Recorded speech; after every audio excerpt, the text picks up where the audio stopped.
Donc nous voici sur l'interface de ZBrush. Donc quand vous ouvrez ZBrush pour la première fois, vous avez donc la lightbox qui s'affiche comme ceci. Et la lightbox en fait vous permet donc d'accéder à des pré-dossiers en fait, hein, tout simplement, donc des pré-configurations de sculptes. Donc on a ici donc différents personnages qui nous sont proposés. On a donc des sphères, des objets divers, des outils. Voilà, donc un panneau brosse pour ramener donc des brosses différentes pour pouvoir sculpter de façon différente, des textures, des alphas, etc. Voilà, donc il y a vraiment beaucoup de choses à découvrir sur la Lightbox, et ZBrush est déjà bien fourni en termes de contenu, d'accord? Donc nous, pour l'instant, on va masquer cette interface, d'accord? Donc on va masquer la Lightbox. Maintenant, je veux customiser mon interface, donc la rendre un petit peu plus agréable, la rendre surtout beaucoup plus visible, d'accord? Donc la rendre beaucoup plus pratique pour mon sculpte. Donc pour ce faire, on va commencer par cliquer ici dans Documents, et vous allez commencer par régler donc ici la largeur de votre canevas et la hauteur, d'accord? Donc ici on est à 1920 par 1440, puisque je dispose donc d'un écran Full HD, mais si ce n'est pas votre cas et que vous avez un espace de travail beaucoup plus restreint, je vous invite à adapter donc la largeur et la hauteur à votre convenance, d'accord? Donc une fois que vous avez validé donc la largeur et la hauteur, vous cliquez ici sur redimensionner, d'accord? Donc quand je change une valeur, je peux la redimensionner directement ici. Ok? Donc pour ma part, elle est déjà réglée, donc je vais la laisser par défaut. La prochaine étape maintenant, ça va être donc de régler un petit peu l'interface, donc de la customiser, la rendre beaucoup plus agréable. Donc on va commencer ici par aller dans Préférences. Et là dans Préférences, on va laisser donc dans Interface, et on va régler donc la taille des boutons à 38. On va cliquer sur bouton large, on va les décocher, d'accord, pour ne pas afficher de bouton large, pour épurer un petit peu plus notre viewport. Voilà. Et là, c'est parfait. Ok. Une fois qu'on a fait ça, donc il va vous donner un message d'erreur, hein, comme quoi, donc, enfin pas un message d'erreur, mais un message d'alerte, comme quoi donc la taille des boutons sera uniquement appliquée une fois que vous allez relancer ZBrush. Donc là, ce qu'on va faire, donc on va fermer notre interface, on va relancer ZBrush à nouveau. Donc maintenant, pour relancer les ZBrush, vous avez ici donc normalement les boutons de droite qui sont un petit peu plus petits, hein, d'accord, qui prennent moins de place, et les boutons à gauche également, d'accord. Donc maintenant, on va configurer un petit peu notre interface, enlever donc les outils qui ne sont pas nécessaires à mon avis, encore une fois c'est que mon avis, mais du coup vous allez pouvoir customiser votre interface comme vous le souhaitez. Donc on va commencer ici donc d'aller dans Préférences, Configuration, et on va activer la personnalisation. Une fois que cette fonction est activée, donc ça m'affiche donc des petites zones de travail donc en bas et en haut, donc c'est parfait. Et là on va cliquer avec CTRL-ALT-CLIC sur enregistrer la configuration, et on va le glisser au-dessus, d'accord? Vous voyez? Donc je prends mon bouton et je le glisse au-dessus. Je retourne dans Préférences, je vais faire la même chose pour activer la personnalisation. CTRL-ALT, clic, et je glisse mon bouton au-dessus, comme ceci. Comme ça, j'ai mes deux boutons qui se retrouvent là pour activer la personnalisation et enregistrer ma configuration. Si vous n'avez pas activé la personnalisation, le CTRL-ALT-clic ne fonctionne pas. Donc très important de l'activer, et ensuite vous pouvez déplacer les boutons et customiser votre interface. Ok? Donc là, on va commencer par retirer le bouton accueil qui ne nous sert à rien, d'accord? Donc CTRL-ALT-clic, je le prends et je le glisse sur le canevas, je lâche, et du coup, il disparaît. Pareil pour la lightbox, je fais CTRL-ALT-clic, je glisse sur le canevas, je l'enlève. Le live boolean aussi, voilà. On va laisser donc le edit oui, le dessin oui, le déplacer non, puisqu'on a un raccourci pour ça. Le scale non plus, et la rotation non plus. On va laisser donc le mode gizmo, oui, le mode sculptrice. Tout le reste, on peut le laisser. On va enlever donc ici la sensibilité, hop, et ici donc le trim, et ici donc la brosse dynamique, pareil, on va l'enlever, hop. On laisse uniquement donc les nombres de points actifs, nombre de total de points, on va les prendre et les glisser en bas, d'accord? Donc en bas à droite, hein. Donc les collez pas contre le canevas, mais laissez-les un petit peu en espace pour pouvoir voir les nombres de points qui sont affichés ici, hein, d'accord? Très important. Donc on prend le nombre total de points et on le glisse en dessous. Donc là, si par exemple, vous voyez comme moi, il disparaît et que du coup, vous ne le voyez plus parce que vous l'avez mal placé, pas de souci, hein, du coup, on peut le retrouver donc ici dans Préférences. On a donc divers, et là, on retrouve notre nombre total de points, d'accord? Nombre total de points, donc CTRL-ALT-clic, je le prends, je le reglisse, et là, je le pose dessus. Sauf que moi, je veux le décaler un petit peu, donc on va le décaler un tout petit peu, comme ceci, encore un peu, voilà, parfait. Ok? Voilà, donc s'il redisparaît, Préférences, divers, ok, et là j'ai mon nombre total de points, mon nombre total de points actifs. Très important. Maintenant qu'on a ça, donc on va régler un petit peu nos brosses sur la gauche. Donc là on va retirer donc les matériaux, on va retirer la texture, donc CTRL-ALT-clic, hein, toujours pour enlever donc des menus, on va enlever les dots et le mask pen comme ceci. Sur la droite, donc rien ne change, voilà, donc là maintenant on va rajouter des menus. Donc pour ajouter des menus, on va commencer par le menu brosse. Donc dans le menu brosse, je veux l'afficher sur mon interface, donc on va cliquer sur le petit cercle et la flèche ici, pour l'afficher donc sur la gauche, vous voyez, donc là il est aimanté sur la gauche, et là je peux prendre mes brosses et les glisser. Donc CTRL-ALT-clic sur cette brosse-là, je la prends et je la glisse sur mon canevas. Voilà, donc là elle se retrouve ici. Maintenant, on va faire donc la même chose pour les autres brosses. Hein. Donc pour ce faire, on va d'abord devoir créer un objet de sculpt pour activer les brosses. Parce que là, actuellement, elles ne sont pas actives. Donc on clique ici sur le tool, d'accord, donc le petit S qui est ici. On va créer une sphère 3D. Maintenant que ma sphère 3D donc, est créée, je vais appuyer sur clic pour cliquer, donc pour créer ma sphère. Voilà, elle est créée. Je vais appuyer sur édition, donc edit, hein, qui est ici. Voilà, pour l'éditer. Et je vais convertir cette sphère en polymesh 3D pour pouvoir la sculpter. Maintenant, je vois que mes brosses sur la gauche sont actives. Parfait, c'est ce que je veux. Donc on va commencer par créer donc, nos brosses. Donc je clique sur la brosse principale, très important, et je vais cliquer sur standard, donc là c'est le cas. Ma brosse standard apparaît ici, donc je la prends, CTRL-ALT-clic, et je la glisse en dessous dans mon panneau de brosse. Voilà. Par contre, j'ai l'impression que du coup mes boutons ne sont toujours pas petits. Alors donc si c'est votre cas également, hein, comme moi, donc on va retourner ici dans l'interface, voilà les boutons larges du coup, voilà. Là c'est les boutons simples, pour prendre moins d'espace. Donc on a bien donc la brosse standard. Notre prochaine brosse, ce sera donc la clay. Voilà. Ensuite on a donc la clay build up. Donc si vous n'avez pas les brosses qui s'affichent comme moi, hein, vous cliquez uniquement sur la brosse principale, donc la grande, vous sélectionnez donc la clay build up, et du coup elle s'affiche sur la droite. Et vous prenez uniquement le logo de droite, ne prenez pas le grand, d'accord? Prenez uniquement le petit logo de droite. Donc là, clay build up. Le paint, du coup on va le prendre également, donc on va le glisser en dessous des couleurs, voilà, pour activer donc le paint mode. On va reprendre le Z Remesher Guidelines également, qu'on va placer en fin de barre, voilà. Le trim dynamique, donc le trim rectangle également, on le place ici. Ensuite, on a donc le snake hook, parfait. Le pinch, voilà. Le move topologique est super important. Le inflate, le dam standard et le high polish. Voilà. Et la dernière, donc on va recliquer ici sur notre grande brosse et on va ramener donc le Z modeler. On le prend et on le glisse. Donc là, je vois que mes brosses sont un petit peu disposées de façon aléatoire, d'accord, elles sont pas très alignées, c'est pas très propre. Donc pour les replacer correctement, on va les déplacer un petit peu, donc laisser un petit peu d'espace, hein, d'accord, voilà, donc vous les déplacez avec CTRL-ALT-clic toujours, hein, pour les déplacer. Et là, en fait, donc si je veux les remonter un petit peu, je les déplace directement avec ma souris, donc CTRL-ALT-clic pour les déplacer, et je les replace proprement, de façon plus alignée et plus homogène. Voilà, c'est juste une question de beauté du viewport. C'est pas utile, mais voilà, c'est quand même beaucoup plus agréable de voir un viewport rangé et propre. Donc là, on a configuré nos brosses. Donc on peut fermer maintenant ce panneau de brosse, d'accord? Donc le fermer avec le petit rond et la flèche. Et on va activer maintenant le panneau d'alpha. Le panneau d'alpha, donc je vais le mettre sur la gauche également. Donc là, il apparaît sur la droite, bizarrement, pas grave. Et je vais prendre l'alpha off, vous voyez, qui est ici. CTRL-ALT-clic, et je vais le glisser en dessous de mon masque pen. Comme ceci. Je peux fermer maintenant cette fenêtre alpha, parfait.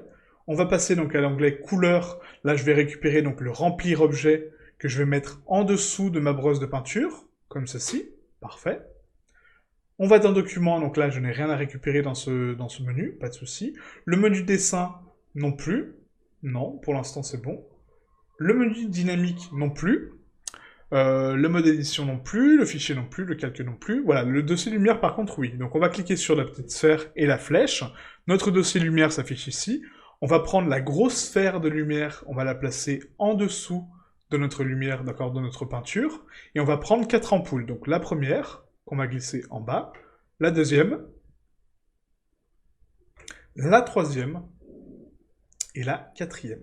Donc ne prenez pas la même, parce qu'en fait les lampes sont vraiment identifiées et uniques, d'accord? Donc si vous prenez la même à chaque fois, du coup vous aurez qu'un seul contrôle, alors que là j'ai bien 4 ampoules différentes et 4 menus différents. On va prendre ensuite donc la couleur de notre éclairage, qu'on va mettre en dessous, et l'intensité, d'accord? Donc l'intensité de nos lumières. Comme ça on peut contrôler donc la couleur de la lumière et son intensité, donc sa force. Donc là, c'est parfait. Je vais faire mon menu lumière. J'affiche maintenant mon dossier, donc pas marqueur.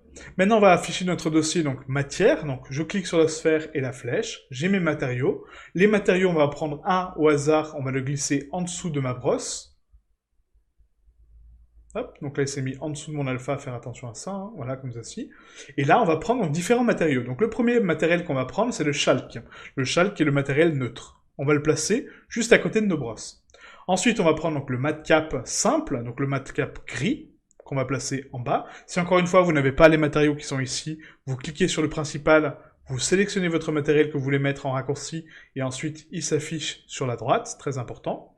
On va prendre donc le flat color, donc la couleur neutre, le polyskin pour la peau, et le toy plastique pour les objets brillants. Voilà. Donc ça, c'est les 5 matériaux principaux que j'utilise. Si après vous voulez en rajouter d'autres, vous pouvez. Faites attention bien à la limite de votre canevas quand même, de pas mettre trop de raccourcis, puisqu'après ça devient vite compliqué, d'accord? En sachant que chaque matériel, on peut cliquer dessus, et du coup longtemps, et changer le matériel qu'on a assigné, d'accord? C'est pas gênant. Chaque brosse est identique, hein. On peut cliquer sur la brosse longtemps et la changer. Donc c'est pas gênant, d'accord? Donc n'ajoutez pas des menus pour rien, ça ne sert à rien, en sachant qu'on peut avoir des raccourcis quand même à partir de là. Donc les matériaux c'est bon, donc on va enlever ce menu sur le petit cercle et la flèche, et là on va passer donc dans film, donc là il n'y a rien à faire, non. Ensuite on va passer donc dans rendu. Donc pour le rendu, en fait, on va l'afficher également sur la gauche, hein, d'accord? Donc on appuie sur le petit cercle et la flèche, encore une fois, et là on peut afficher donc ici les passes de rendu PBR. Donc les passes de rendu PBR me permettent de récupérer les passes de rendu que je vais effectuer sur cette brush. Donc c'est parfait. On va commencer à régler donc cette valeur à 7 pour avoir donc la qualité maximale de rendu. Et on va prendre donc la composition, la glisser en dessous, l'image, la profondeur, l'ombrage, l'occlusion ambiante, le masque, la subsurface et le sol. Voilà, comme ça j'ai toutes mes passes qui sont ici, je pourrais les récupérer rapidement sans aller dans le menu et du coup les récupérer une par une, etc. Ok ? Ensuite, pour le rendu, donc on va le régler. Donc en termes d'ombrage, on va laisser donc les rayons, on va les mettre à 64, d'accord? Donc 64 passes. Et la résolution, on va l'augmenter à fond, d'accord? En 16K. Si votre PC vous le permet, hein. Si vous avez peu de puissance, ne vous amusez pas à mettre la résolution en 16K, ça ne sert strictement à rien. Vous laissez par défaut. Donc là, j'ai envie d'activer mon occlusion ambiante. Donc comment je fais? Je vais dans les propriétés de rendu. Et là, je peux cocher les propriétés de mon rendu. Donc le détail, on va le monter à 4. Le lissage des normales, on va l'activer. On va activer également l'occlusion ambiante, la subsurface, les fibres, la géométrie HD. Ensuite, on va retourner dans l'occlusion ambiante, et là, je peux régler mon occlusion ambiante. Donc on va mettre 64 au niveau des passes. La résolution au maximum, voilà. L'absorption de lumière, pareil, donc rayon 64. Résolution au maximum, si votre PC le permet, encore une fois. Les filtres, pas besoin. Ça, c'est bon. Le brouillard, la profondeur de champ. Et ça, c'est tout bon. Ok? Donc là, on a réglé nos paramètres de rendu. Donc je vais faire mon menu, encore une fois, sur le petit cercle et la flèche. Ensuite, on a ici donc l'onglet pochoir, on n'a rien. L'objet tracé, oui, on va récupérer donc le dots qui est ici, CTRL-ALT-clic, je le glisse à côté de ma brosse, voilà, pour contrôler mon type de trait. L'onglet texture, pareil, je prends mes textures, je le glisse à côté de mon dots, parfait. Ensuite, on a quoi d'autre? Donc le tracé, donc le lazy mouse, on peut l'activer avec le raccourci. La texture, donc non plus. Les tools, on va regarder ça après. La transformation, voilà. Donc la transformation, très important aussi. Donc on va l'afficher. Hein. Donc là, il s'affiche sur la droite. Et là, on va récupérer, donc activer la symétrie qu'on va mettre à côté de nos brosses, d'accord? Donc vraiment coller hein, dessus. Voilà. On va prendre donc l'axe X, l'axe Y, l'axe Z, le matériel, donc le masque, hein, les masques, donc M, la symétrie radiale, et on va prendre donc les points de symétrie radiale, comme ceci. Voilà. Donc là, on a tous nos paramètres de symétrie. Ensuite, est-ce que j'ai d'autres choses à récupérer ici? Donc là, non. Donc on peut fermer ce menu pour l'instant, voilà. Et là, on va passer sur le panneau, donc de droite, le panneau Tool. Donc dans le panneau Tool, on va également rajouter donc des raccourcis. Donc on va commencer par compresser cette fenêtre de gauche, hein, voilà. Donc là, j'en ai plus besoin. Et sur la droite, on va récupérer donc dans Subtool, on a différents outils à récupérer. Donc là, on va commencer par récupérer l'extraction, donc l'extraire. Je prends mon extraire, je le glisse à côté de la symétrie. Je vais prendre donc l'épaisseur de mon extraction et l'acceptation de mon extraction, comme ceci. Ensuite, on va également récupérer donc la projection, donc tout projeté, qu'on va mettre à côté. On va récupérer également donc la fusion, fusionner bas, voilà, qu'on va mettre en dessous. Dans géométrie, on va récupérer donc d'autres menus, hein, donc là celui-ci on peut le fermer, le dossier subtool. On va décocher donc le dossier géométrie, et là on va prendre le divisé. Donc le divisé on va le mettre en haut, voilà. Après on va réorganiser le haut, hein, vous inquiétez pas. Donc le divisé je le prends. On va prendre également donc le effacer inférieur, et du coup effacer supérieur, qu'on va mettre juste à côté. On va prendre le niveau inférieur, qu'on va mettre à côté de l'effacer inférieur, donc là il a disparu, c'est pas grave, je le reprends. Et le niveau supérieur, voilà. On va prendre donc le Dynamesh, donc Dynamesh qu'on va mettre à côté de notre division, on va prendre la résolution du Dynamesh, voilà. On va prendre le Z-Remesher, donc le Z-Remesher qu'on va mettre avec la cible de nombre de polygones, la taille adaptative, et du coup la force de courbe, donc là par contre j'ai pas d'espace, donc on va ranger notre menu en haut, donc l'edit je le décale, hein, CTRL-ALT-clic, hein, toujours, hein. Voilà, le dessin, je le décale. Le mode le mode gizmo, pardon, le mode sculptrice. L'alpha, on le met à côté. L'intensité RVB, voilà. Le MRVB. Hop, je me suis trompé. Voilà. Vous voyez, donc vous avez vraiment un contrôle absolu sur l'interface. Et ça, c'est vraiment super agréable, parce que du coup, on a tous les outils qu'il nous faut sur l'interface principale. Pas besoin d'aller dans les menus. Donc le Z-, du coup, donc ça c'était pour l'intensité donc de la brosse. Du coup, vous voyez, donc là il a disparu. Donc pour retrouver un paramètre, des fois c'est un petit peu compliqué en fait hein, de voir où sont les choses. Donc là normalement c'est dans tracé, je crois. Donc le Z-. Donc c'est pas dans tracé, c'est dans. Vous voyez, donc là voilà, donc ça c'est un bon exemple. Hein. Vous voyez, donc si vous perdez un menu, il faut le chercher pour voir où il est en fait. Hein. Donc le problème c'est que je ne connais pas les menus par cœur, donc les éléments normalement je les garde. Donc là j'ai fait la bêtise de l'enlever sans faire exprès. Donc normalement c'est dans dessin peut-être. Voilà on a ici, ouais. Donc le Z-, vous voyez, il est là. Hop, donc je le replace, hein. Voilà Z-, le Z coupé, la dureté de la brosse, la taille de la brosse, hop. Et voilà, donc là on peut replacer, vous voyez, donc le divisé, hein, effacer inférieur, effacer supérieur, le niveau inférieur et le niveau supérieur, le Dynamesh, la résolution du Dynamesh. La projection, en fait, on va le mettre ici, hein, donc tout projeté, on le prend, on va le mettre à côté du Dynamesh, parce que ça c'est une fonction relative au Dynamesh, je vous montrerai après. Le Z-Remesher, donc on va le placer ici, voilà, et là j'ai récupéré un peu d'espace pour placer, donc maintenant, ma force de courbe, voilà, donc, très important, voilà, donc ça c'est parfait. La modification de topologie, on a ici donc le miroir est soudé, qui est très important, hein, donc ce miroir est soudé, on va le prendre, on va le mettre ici, donc en haut, voilà.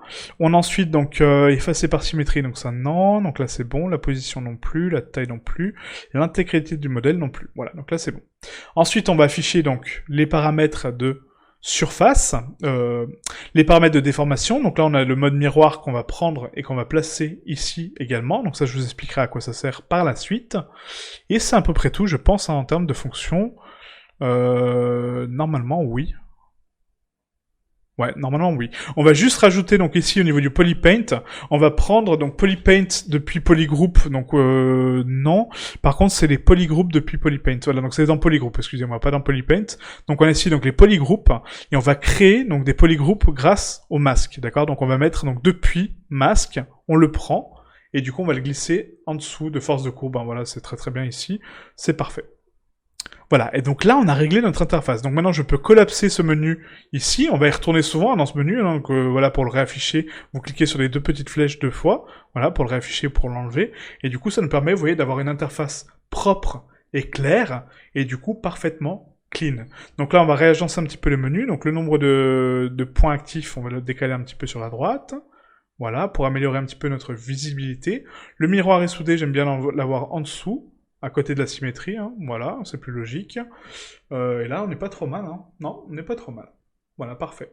Donc maintenant, j'ai envie d'enregistrer donc cette configuration, donc je l'enregistre, voilà, et là, elle est sauvegardée. Je peux maintenant donc supprimer cet enregistré, la configuration, activer la personnalisation, pareil, je l'enlève, ok, et là, je vais la décocher dans Préférences, et je décoche dans Configuration, activer la personnalisation. Voilà, et là mon menu revient propre, avec tous mes menus, tous mes paramètres, toutes mes brosses, et c'est propre. Ok? Donc là, on peut retourner dans Préférences, on enregistre la configuration, et on va enregistrer également le document de démarrage. Voilà.